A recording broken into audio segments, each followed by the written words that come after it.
Tonight on Brian Ross Investigates, on a week of remembrance for the 3,000 people killed in the 9/11 terror attacks, Mary Jane Booth. An unanswered question: did the Kingdom of Saudi Arabia secretly help the Al-Qaeda hijackers carry out their plot? Will the U.S. finally reveal the blacked-out names in this once-secret FBI report detailing how two of the hijackers sneaked into California and were assisted by people connected to the Saudi consulate in Los Angeles? Very significant mounting evidence, powerful evidence, that the Saudis aided and abetted that crime that killed thousands of Americans. Plus, the other victims of 9/11, the first responders, still fighting to get their due, taking on Congress with some powerful help. Your indifference costs these men and women their most valuable commodity. Time. It's the one thing they're running out of. And our shout-out for the investigative reporter in Mississippi, once again challenging the officials who run the state's out-of-control prison system. And basically, even top prison officials have admitted that the gangs are in charge of these prisons. From the Law&Crime Network studios in New York City's Herald Square, this is Brian Ross Investigates. And good evening and welcome. A somber week for America, 18 years since the terror attacks that took the lives of almost 3,000 people. And after all that time, one very big question remains unanswered, in part because the FBI and the U.S. government may have kept the answer secret. Did the Kingdom of Saudi Arabia secretly help the Al-Qaeda hijackers carry out their plot? What is the name of the mystery third man blacked out in an FBI report? The Justice Department has just come out with this decision that it will reveal the name and nothing else. We'll be joined shortly by Andrew Maloney to talk about it. Oh my God, another plane has just hit. There were 19 Al-Qaeda hijackers that day of terror in New York and Washington. Much of it played out live on television. You saw a plane? Yes, I just saw a plane go into the building. Among the 5 on the jet flown into the Pentagon, American Flight 77, were these two, Nawaf al-Hazmi and Khalid al-Midhar, both of whom the FBI discovered were helped in coming to the United States by 2 men from Saudi Arabia who were closely tied to the Saudi consulate in Los Angeles. A once top-secret FBI report states that someone, whose name is redacted, provided or directed others to provide the hijackers with assistance in daily activities, including procuring living quarters, financial assistance, and assistance in obtaining flight lessons and driver's licenses. As part of the lawsuit brought by the families of victims, the FBI and the Department of Justice are now being asked to reveal whose name was kept secret. I'm asking you for a commitment that the FBI will release all of the documents that are relevant to this litigation, that you will not invoke the State Secrets Act, which has been raised as a possibility, and that you will provide full transparency to those families who are simply seeking justice against Saudi Arabia in the face of very significant mounting evidence, powerful evidence, that the Saudis aided and abetted that crime that killed thousands of Americans. Well, Senator, I'm not going to engage on the specific litigation, certainly here in this setting. I can assure you that we will try to be as transparent as I think we can responsibly be, while at the same time protecting national security. The FBI agent who led the Los Angeles investigation, Steve Moore, now retired, filed this declaration in the lawsuit, directly tying Saudi Arabia to the hijackers. Quote, "Based on evidence we gathered during the course of our investigation, I concluded that diplomatic and intelligence personnel of the Kingdom of Saudi Arabia knowingly provided material support to the 2 9/11 hijackers and facilitated the 9/11 plot. My colleagues in our investigation shared that conclusion," unquote. And that 2 Saudi employees in Los Angeles, quote, "were active participants in a terror cell associated with Al-Qaeda that provided substantial financial and logistical support to Hazmi and al-Midhar." In that document, a third name is blacked out. Lawyers for the families have gone to court trying to get it, and today they got their answer. I'm joined here now by Andrew Maloney, one of the lead lawyers for the families of the 9/11 victims. Do you have that name? I do, Brian. What is that name? I'm not at liberty to disclose the name. We have agreed to a protective order that the FBI insisted that we agree to, so that we cannot reveal information that they've given to us. Not only the name that came out today, but for the last year, they have given us documents, about 1,000 pages of documents, some of them very, very useful for us, but I can't share those with not only you, but even with my own clients. So they have continued to clamp down and put the shroud of secrecy over everything we do in the case. I heard Director Wray say he wanted to be transparent, or as transparent as possible. Why then have this protective order? Why then can we not tell the American public or our own clients what we've learned so far? Is there anything you can tell us about the name? Is it something that came as a surprise to you? No, it was a name we were familiar with. All right. A question for you from our control room from executive producer Rhonda Schwartz. Rhonda, what's your question? The Saudi government has fought you for 18 years on this. We invited their lawyer to come on, and he declined to talk about the, quote, ongoing case. Why are they fighting you so hard? What are the implications of this? Well, if we prove that the Saudi government was behind the 9/11 attacks, that is essentially a declaration of war. We invaded 2 countries after September 11th attacks. Saudi Arabia has been long considered an important ally for the United States. But frankly, they need us more than we need them. And they need to come clean, they need to cooperate, they need to comply with discovery that we've demanded. They've given us next to nothing in the formal discovery process that's ongoing in court. They're continue to change their story about who was doing what and what they were in terms of their employees that were here in the United States. So nothing you've learned today dissuades you from your theory?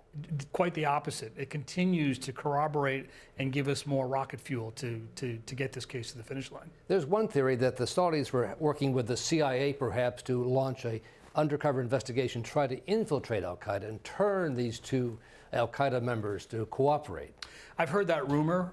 I don't see any evidence of that. It's a convenient thing for the Saudi officials to say. I think Prince Bandar, former ambassador to the U.S., and Prince Turki, the former head of Saudi intelligence, have said that they knew who the hijackers were, that they knew the names, and they knew that some of them had come to the United States. They claim that they told the CIA.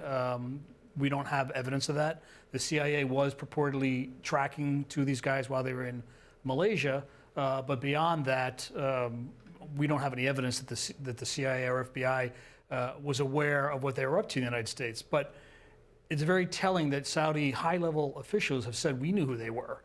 And they had Saudi employees, Saudi government employees in Los Angeles and San Diego assisting these 2 future hijackers on a daily basis to get them acclimated to American society, to provide a support network. And you can't have it both ways. If you're the Saudi government and you say we knew who they were, and then later in our litigation claim that the help they were provided was innocent help, and there's no way you can prove that the help they were getting from Saudi officials was with knowledge and intent. And you got the name today at what time?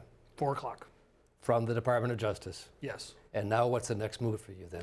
Well, we are happy to have gotten the name, but there's a lot more in the 2012 report that the name comes from, and a lot more beyond that we're seeking, and we have long sought. We subpoenaed the FBI 18 months ago, and as I indicated, they did give us some information, but they've withheld a lot of other information. So taking the 2012 report alone, that's the 4-page document that you have, there's quite a bit of additional material in that report that's been redacted. We want that.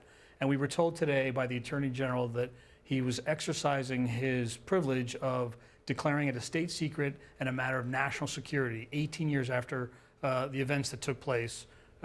He is claiming that we can't have it because it jeopardizes national security. To me, that's another way of saying, yes, it's the Saudi government, we can't rock the boat. Andrew Maloney, thank you so much for joining us. Much more to come on this story, obviously. You've led the way in the information, and you're doing a great job. Coming up next, the other victims of 9/11, the first responders who ran into danger inhaling deadly toxins, their heartbreaking fight to get their due when we come back.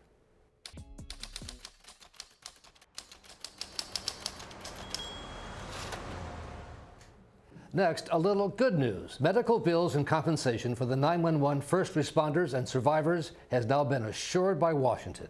Nearly 25,000 claims for the Victims Fund have been approved, and some 14,000 more are pending for those who breathed in the deadly toxins in the aftermath of the attack. Captured so bravely in this amazing footage by CBS photojournalist Mark Laganja.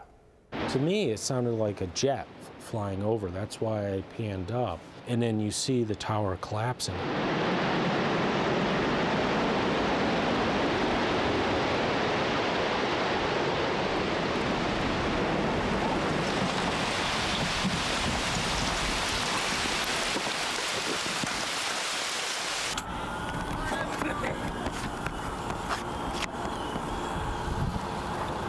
What happened? It collapsed. The top floors collapsed down. There was no doubt about what happened and why so many became ill or died. But it took some very public shaming of members of Congress by comedian Jon Stewart and the dying victims themselves to get it done this summer. And it would be one thing if their callous indifference and rank hypocrisy were benign, but it's not. Your indifference costs these men and women their most valuable commodity, time.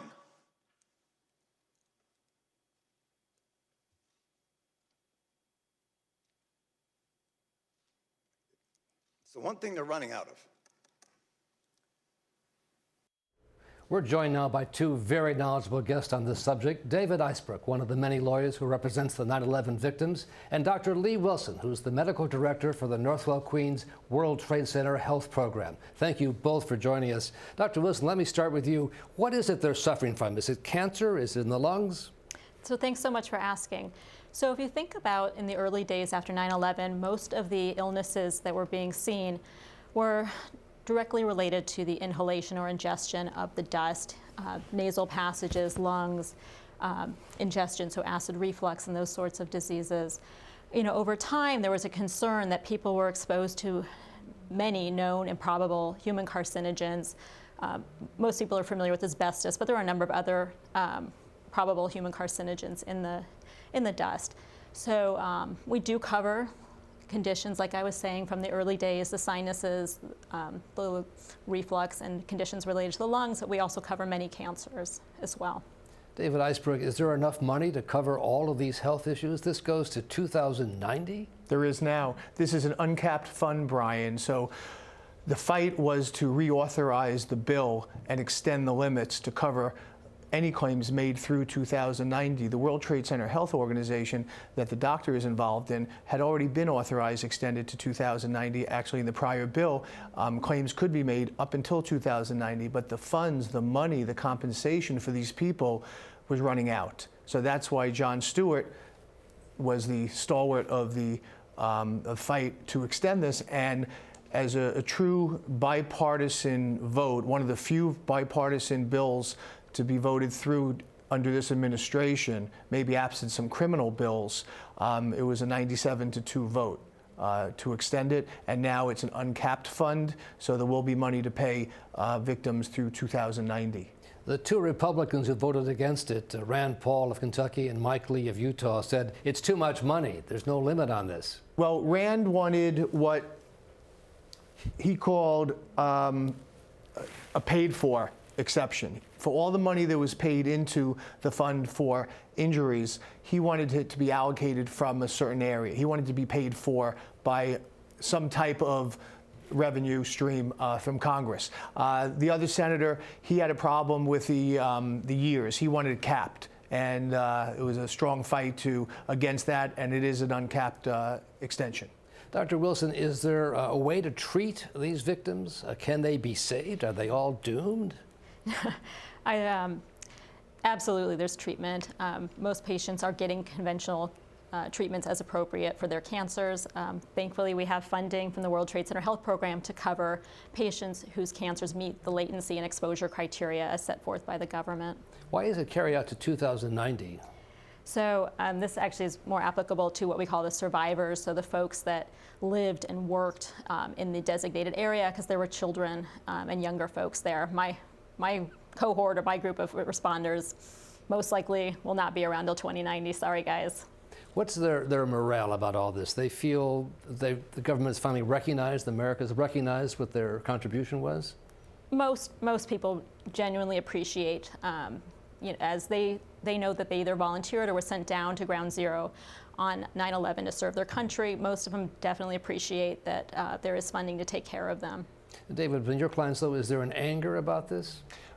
There is an anger, especially on the clients where the spouses have passed and they have now, found out after so many years, especially when the initial direction was it was safe to go back in the area, and as the doctor mentioned before, that the fumes that they were inhaling were cancerous. And I just want to, if we have 15 seconds, it's important that people know anyone, doesn't have to be a first responder, anyone who lived or worked below Canal Street for the 8 months following 9/11 is eligible for the fund if you develop a cancer or a respiratory illness any time from now through 2090. So there's room for new claims then?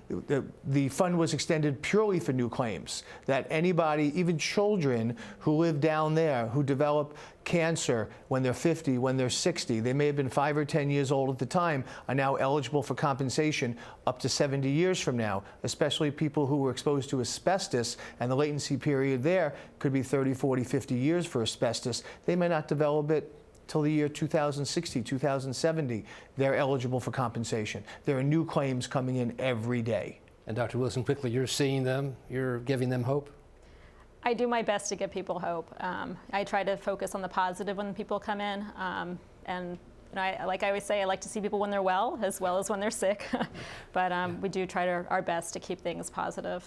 Well, Dr. Lee Wilson and David Eisbrook, thank you so much for joining us. Very important. And thank you for your very good work, both of you. Thank you. Up next, our shout out for the veteran Mississippi investigative reporter whose stories have once again revealed chaos inside the state's horrid prisons, when we return.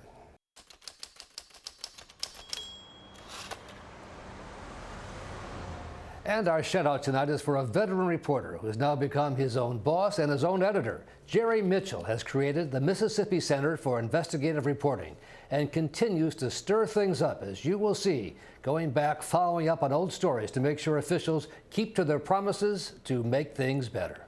It all started with a cell phone call from an inmate back in 2013. Hey, I want to tell you about all the corruption that's going on inside the prison and all these beatings and various things that are happening and nothing's being done about them. It was a call to action for investigative journalist Jerry Mitchell 6 years ago, leading to a damning expose in the Clarion Ledger in Jackson, Mississippi, and a series of supposed reforms in the state prison system. And all of a sudden, I keep getting reports of things getting worse. So once again, Mitchell is on the case, now turning up evidence of how the understaffed prisons are really being run by criminal gangs. In lockdown, we joined the Mississippi Center for Investigative Reporting and ProPublica to investigate critical understaffing. This video, obtained by the Marshall Project, shows what officials call a gang-ordered murder on an inmate, seen running from his attackers, trying to get away, trapped in a shower cell, stabbed 10 times, and left for dead. One of 4 gang killings inside this prison alone. It's a horrible situation, and basically, even top prison officials have admitted that the gangs are in charge of these prisons. So we've uncovered all these things of how gangs control how prisons operate. How did it come to be that the gangs, not the warden and the guards, run the prison? Well, if you don't have enough officers, like if at night, if all you have is a tower officer and really no what they call floor walkers, we exposed in South Mississippi Correctional Institution time after time this happened. So, as a journalist, this is a real challenge because you can't be inside there. Exactly. You have to rely on them talking to you. And can you trust their accounts? How do you verify and double check what they tell you?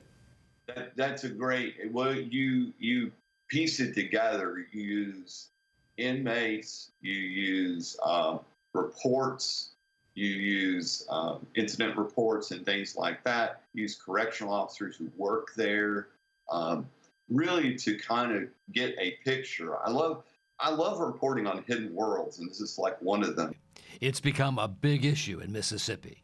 This cell phone video surfaced last week. And once again, Mitchell's investigative reporting is making waves in Mississippi. And part of the prison on fire. Investigate TV have uncovered alarming staff shortages at prisons across the country. There is simply not enough manpower in place to keep tabs on the more than 3,000 inmates that are housed there. Back at it again, Brian.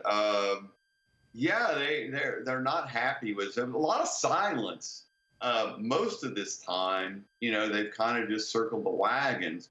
But prison officials have acknowledged the problem. When you don't have the appropriate level of staff, safety is a concern.